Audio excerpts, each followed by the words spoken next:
নমস্কার বন্ধুরা, কেমন আছো তোমরা সবাই? আজ আমি বানাবো টমেটো বেগুনের চাটনি।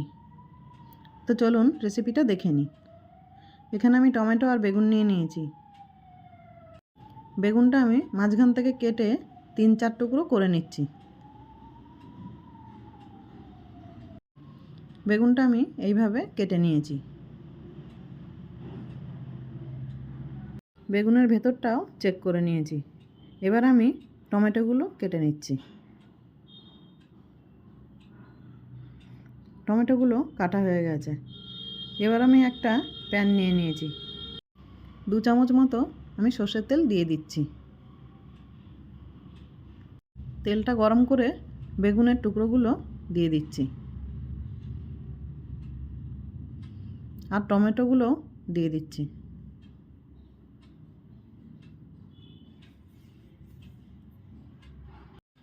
আর কিছু রসুন ছাড়িয়ে রসুনের কোয়া আমি দিয়ে দিয়েছি।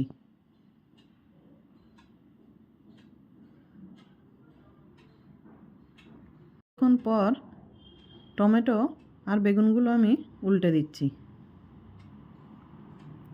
দেখো বন্ধুরা, বেগুনের এক সাইডটা হয়ে গেছে। অপর পিঠটাও আমি ভালো করে ভেজে নিচ্ছি।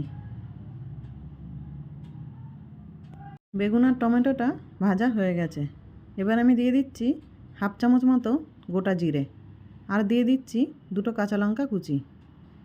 এগুলো এবার আমি হালকা নেড়ে নিচ্ছি। বেগুন আর টমেটোটা আমি ঠান্ডা করে নিয়েছি। এবার বেগুন আর টমেটোর ছালটা ছাড়িয়ে নিচ্ছি।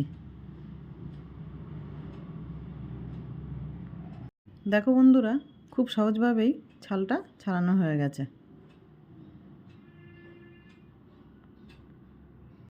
এবার আমি আলু ম্যাশ করার দিয়ে বেগুন আর টমেটোটা টিপে নিচ্ছি।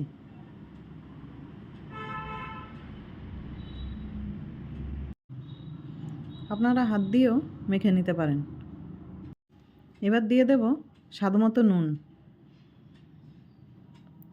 আর দিয়ে দেব পেঁয়াজ কুচি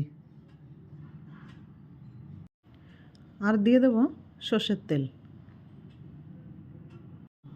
এবার আমি চামচ দিয়ে আবারও মেখে নিচ্ছি। দেখো বন্ধুরা, মাখা হয়ে গেছে। এবার আমি এটা সার্ভ করছি।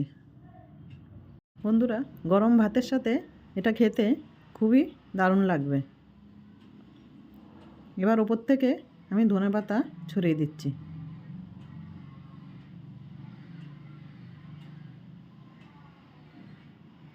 ভিডিওটা ভালো লাগলে একটা লাইক করে দেবেন। নমস্কার বন্ধুরা।